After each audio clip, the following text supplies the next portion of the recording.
हरिओम.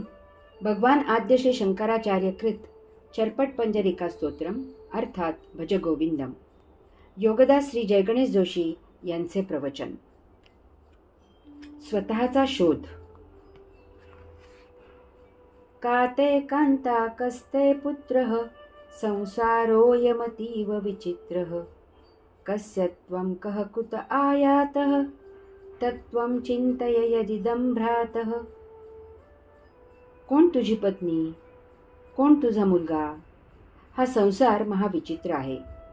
तू कोणाचा आहेस, तू कोठून आला आहेस? गड्या, या तात्विक रहस्यमय गोष्टीचा चिंतनाने सखोल विचार कर. मूलतः येथे केवल स्थिती आहे आणि त्यामध्ये त्याची शक्ती आहे. बोली भाषेसाठी काहीतरी नावे द्यायची म्हणून त्या केवल स्थितीला आपल्या ऋषींनी ब्रह्म आणि त्यातील शक्तीला आत्मा अशी संज्ञा दिली आहे. पुढे विश्वनिर्मितीनंतर ब्रह्म आणि आत्मा मूलभूत असल्यामुळे त्यांना परम असे म्हटले गेले आणि विश्वातील दोन वस्तूंमधील पोकळीला ब्रह्म आणि त्यातील शक्तीला आत्मा असे म्हटले गेले. या दोहोला परम ब्रह्मांड किंवा परम आत्मब्रह्मांड असे म्हटले जाते. याची अनेकविध वैशिष्ट्ये आहेत. परम आत्मब्रह्मांड मूलभूत असून त्याच्या अतीत याच्या पलीकडे काहीही नाही. परम आत्मब्रह्मांड अनन्य आहे.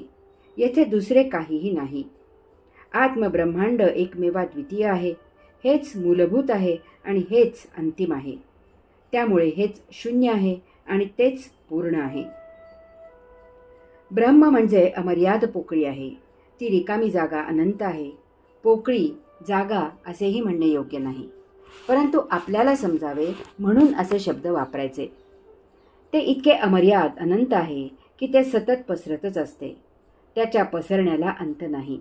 हे ब्रह्मांड त्यातील विश्वासह सतत वर्तुळाकार यात्रा करत आहे. ते ज्याला केंद्र करून वर्तुळाकार फेरे घेत असते त्याला योगधाम असे म्हटले जाते आणि तेथे भगवंत श्री पुरुषोत्तम योगेश्वर वास्तव्य करतात. हा पुरुषोत्तम सर्वशक्तिमान, सर्वेश्वर, विश्वेश्वर, जगदीश्वर आहे. भगवंत श्री म्हणजे परम आत्म ब्रह्म, परम ऊर्जा आहे. तो परम दिव्य मूलभूत प्रकाश आहे. ती परम महाशक्ती आहे. तो सूक्ष्मातिसूक्ष्म आहे. सर्वात महत्त्वाचे म्हणजे भगवंत श्री स्वयंभू आहेत.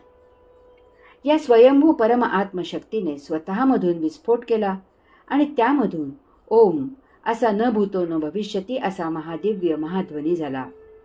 हाच विश्वातील प्रथम परमध्वनी आहे.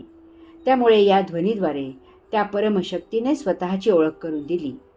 मी ओम, भगवंत श्री, प्रथमेश या नावाने ओळखले जाऊ लागले.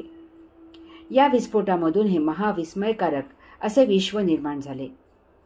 त्या स्वयंभू परम मौनामधून परमध्वनी झाला आणि त्या परमसूक्ष्मामधून जड विश्व निर्माण झाले.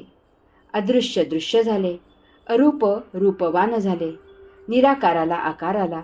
या जड विश्वात सूक्ष्म परम आत्मा अंशात्मक म्हणून वास्तव्य करण्यासाठी उद्युक्त झाला.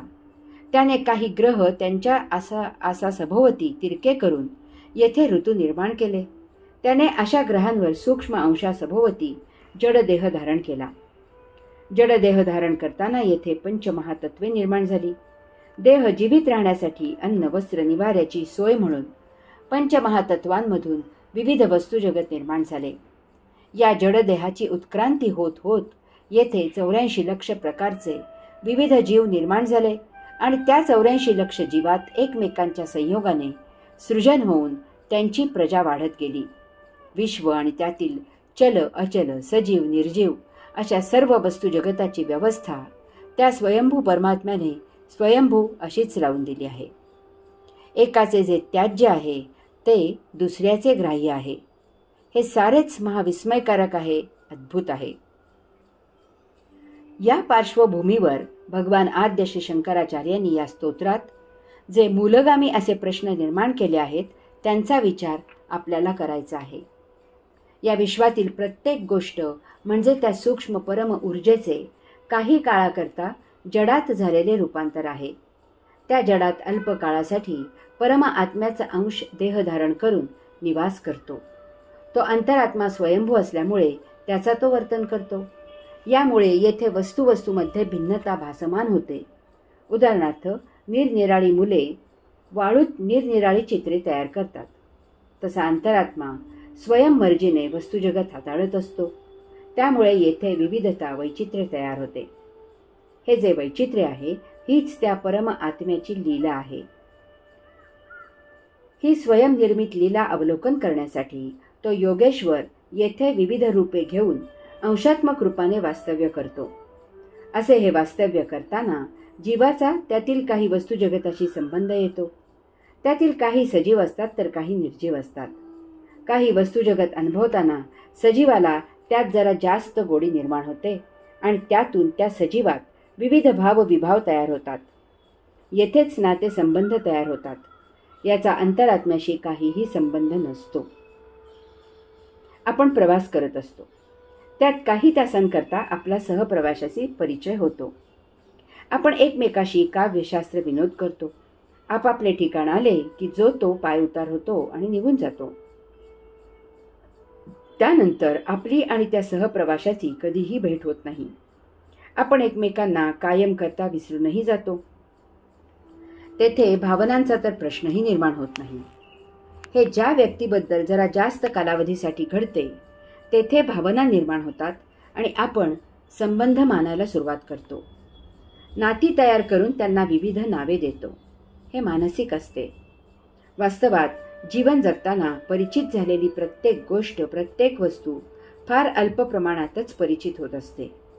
कधीही कोणतीही वस्तू किंवा गोष्ट संपूर्णपणे परिचित होत नसते. भावनांच्या आहारी जाऊन आपण असे समजतो की जो परिचय झाला आहे तो परिचय पूर्ण आहे. वास्तवात जो परिचय होतो तो वरवरचा पापुद्रा असतो. जरा जास्त घर्षण झाले की तो पापुद्रा फाटतो, दूर होतो आणि ते सहन करण्याच्या पलीकडे गेले की दुरावा निर्माण होतो. कारण जो परिचय होतो तो मानसिक असतो, शारीरिक असतो, व्यावहारिक असतो, परंतु कधीही आत्मपरिचय झालेला नसतो. सुरुवातीला काव्यशास्त्र विनोद यामुळे मानसिक आकर्षण होते, काही काळ करमणूक होते, काहींजवळ शारीरिक संबंध येतो. येथे भावना तयार होतात. एकमेकांजवळ वास्तव्य केले जाते. सर्वत्र एक साधा व्यवहार असतो. तू मला सुख दे, मी तुला सुख देतो. मी तुझी सोय पाहतो, तू माझी सोय पहा. एकमेकात ज्या कला आहेत त्याचे आदान प्रदान करून जितके जमेल तितके आयुष्य समृद्ध केले जाते. ती साधी व्यावहारिक तडजोड असते. यात काही अटी घातल्या जातात, काही बंधने गृहीत धरली जातात. त्यात जर कोणी चूक केली तर तेथे झगडा, संघर्ष, भांडणे होतात. त्याची तीव्रता वाढली तर काडीमोड घेतला जातो. याचा अर्थ इतकाच आहे की येथे या विश्वात प्रत्येक गोष्ट, प्रत्येक वस्तू एकटीच येते, एकटीच असते आणि एकटीच जाते. जो काही परिचय होतो, सहवास केला जातो, तो तात्पुरता असतो. आत्मभेट न झाल्यामुळे यांच्याशी संबंध येऊनही ते अपरिचितच राहतात. आत्मभेट झाली तर सत्य परिचय होतो. येथे मन, शरीर, व्यवहार गौण होतात. असे सहजीवन समृद्ध होते. भौतिक परिचय प्रत्येकाचे स्वतंत्र अस्तित्व, व्यक्तिमत्व टिकवून होत असतो. त्याला धक्का लागलेला सहन होत नाही. यामुळे कुटुंबात असूनही, समाजात असूनही प्रत्येक व्यक्ती एकटीच असते. यास्तव कोणती पत्नी, कोणता पुत्र, कसले नातेसंबंध, कसले सामाजिक संबंध, हा सर्व व्यवहार आहे. हा संसार महाविचित्र आहे. प्रथम तू स्वतःचा आत्मपरिचय करून घे. तू कोणाचा आहेस, तू कोठून आला आहेस हे सर्वप्रथम जाणून घे. कारण हा व्यवहार तुझी तुला ओळख नसल्यामुळे तू करत आहेस. तू स्वतःला देह, जीव असे समजत आहेस. त्यामुळे या देहासाठी, जीवासाठी तू जगत आहेस. त्यांच्या सौख्यासाठी दुसऱ्या देहाशी संबंध ठेवत आहेस. त्यातून व्यवहार निर्माण होत आहेत.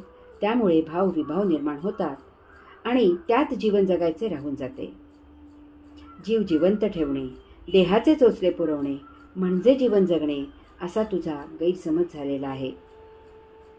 देह, जीव यांच्यात अडकल्यामुळे तू फक्त सुखदुःखाच्या फेऱ्यात खिरट्या घालत आहेस. यामुळे त्यांच्या अतीत असलेल्या आनंदाला, कैवल्याला तू मुकत आहेस. ते सत्य जीवन आहे. त्यासाठी तू योगधाम सोडून या विश्वात वास्तव्याला आला आहेस. तेथे परतीचा प्रवास करायचा आहे. तो मूळ उद्देश विसरू नकोस. तो साध्य करण्यासाठी तुला सहजीवन लागते. गड्या, तुला जर सत्य सहजीवन हवे असेल तर आत्मपरिचय करून घे. ही विश्वलीला अनुभवून उलट दिशेला प्रवास करून देहमुक्त होऊन तुला परम आत्म्यात विलीन व्हायचे आहे. तोच अंतिम जीवनोद्देश आहे. स्वतःचा परिचय नसल्यामुळे किंवा स्वतःचा देह जीव असा चुकीचा परिचय करून घेतल्यामुळे एकटेपण जाणवते. यामुळे एकटेपण विसरण्यासाठी जोडीदार पाहिजे, म्हणून जीवनात भागीदार निवडला जातो.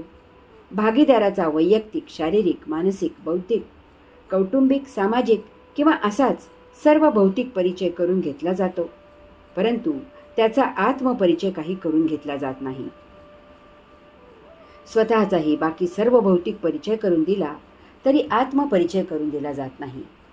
एकमेकांचा एकमेकांना आत्मपरिचय झालेला नसल्यामुळे एकमेकांवर मालकी हक्क प्रस्थापित केला जातो. त्यामुळे जरा कोणी कुठे काही खुट्ट झाले की मने कलुषित होतात. शारीरिक स्वास्थ्य बिघडते, कौटुंबिक सलोखा नष्ट होतो, कलह होतो आणि दुरावा येतो. कारण आपण एकमेकांकडे आत्मेच्छेने पाहत नाही. सतत भौतिक दृष्टिकोन असतो, भौतिक स्वार्थ असतो. एकमेकांच्या सहकार्याने आयुष्य जगण्याची इच्छा असते. त्यात जीवनाचा बळी दिला जातो. यामुळे आयुष्याशी निगडीत सुखदुःखे मिळतात आणि जीवनाशी निगडीत असलेला आनंद, कैवल्य मिळत नाही.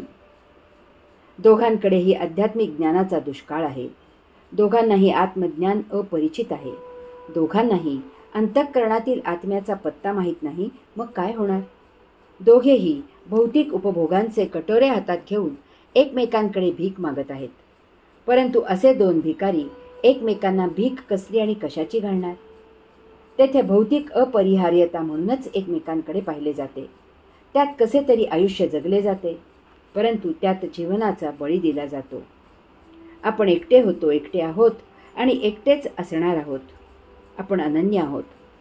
जर आपण आपला स्वतःला आत्मपरिचय करून घेतला तर आपण स्वतःसाठी पर्याप्त आहोत, पुरेसे आहोत असे लक्षात येईल. आपल्याला जीवन जगायला अन्य कोणाचीही गरज नाही हे ज्ञान होईल. माझ्या परिचयाचे एक धनाढ्य होते. लग्न झाल्या पत्नी निवर्तल्यामुळे ते एकटेच होते. अनेक वेळा ते हॉटेलात जेवायला जात असत. नोकरी करत असताना असाच एकदा मी व्यावसायिक कारणाने हॉटेलात जेवायला गेलो असताना ते तेथेच जेवायला आले होते. मी पाहिले तर त्यांनी 2 ताटे वाढून घेतली होती. त्या दुसऱ्या ताटातील अन्न तेच मधून स्वतः खात होते. मला जरा चमत्कारिक वाटले. त्यांच्या ते लक्षात आले असावे. ते आपणहून मला म्हणाले, ही माझी कंपनी आहे. मी त्यांची परिस्थिती समजू शकतो, परंतु त्यासाठी त्यांनी स्वतःला आत्मपरिचय करून घ्यायला हवा होता.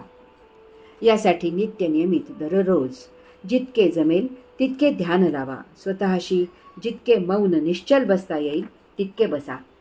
स्वतःशी असताना मन आणि त्यांचे विचार, इंद्रिये आणि त्यांचे विषय, देह आणि त्याची भोगापवर्गता यांना दूर करा. फक्त स्वतःशी असा. म्हणजे जीवनाचा परिचय होईल आणि जीवन आणि आयुष्य यामधील रेषा स्पष्ट जाणवेल. मग आयुष्य जगायला आपण इतर कोणाचे तरी सहकार्य घेऊ, जीवनासाठी नव्हे. कारण जीवन जगण्यासाठी देह जीवित असणे अगत्याचे आहे. त्या देहाचे आयुष्य जीवित असण्यासाठी आपल्याला सहजीवनाची गरज आहे. एरवी सृजन होणार नाही. परंतु आता स्वतःची आत्मओळख असल्यामुळे आपण सहकार्याचीही आत्मओळख करून घेऊ. त्याची आत्मभेट घेऊ. त्याच्याशी आत्मव्यवहार करू. तो फक्त आयुष्याचा सहकारी न राहता आता तो आपला जीवन साथीही असेल. आता सहकार्याचा वैयक्तिक, शारीरिक, मानसिक, बौद्धिक, कौटुंबिक, सामाजिक किंवा असाच काही भौतिक परिचय करून घ्यायची आवश्यकता उरणार नाही. कारण भौतिक काळोखरूपी आयुष्याचा अंधार आत्मभेटीमुळे, आत्मज्ञानाच्या प्रकाशाने तत्काळ नष्ट झालेला असेल. आता एकमेकांना एकमेकांची वरवरची भौतिक बाह्य वेगळी ओळख नसून आता अंतःकरणात सखोल आत्मपरिचय झालेला आहे. स्वतःच्या अंतःकरणात उतरल्यामुळे सहकार्याच्याही अंतःकरणात डोकावून त्याचा परिचय करून घेतला आहे. हाच सत्य नित्य शाश्वत परिचय असतो. आता येथे कैवल्याच्या चांदण्यात सुखदुःखापलीकडील फक्त आनंदी आनंद असतो. येथे आयुष्य जगताना जीवन जगले जात नाही, तर जीवन जगताना आयुष्य जगले जाते. आता येथे भौतिकासाठी अध्यात्माचा उपयोग केला जात नाही, तर अध्यात्मासाठी भौतिकाचा उपयोग केला जातो. आता एकटेपणा नष्ट होतो आणि त्याची जागा एकांत घेतो. त्यासाठी एकटेपणा विसरण्याचा प्रयत्न न करता एकांताचा स्वीकार केला जातो. ध्यानात आपले आपण स्वयंपूर्ण भरून जातो. आता सहकार्याने आयुष्य जगून एकांतात जीवन जगले जाते. आता माया ममता देहात सीमित होतात आणि जीवनात वैराग्य उतरते. भौतिक शक्ती थकली, देहपतन झाला, भौतिक प्रवास संपला, तरी केवळ स्थिती तशीच असते आणि योगधामाची यात्रा सुरूच राहते. ओम तत्सत त्वम असि.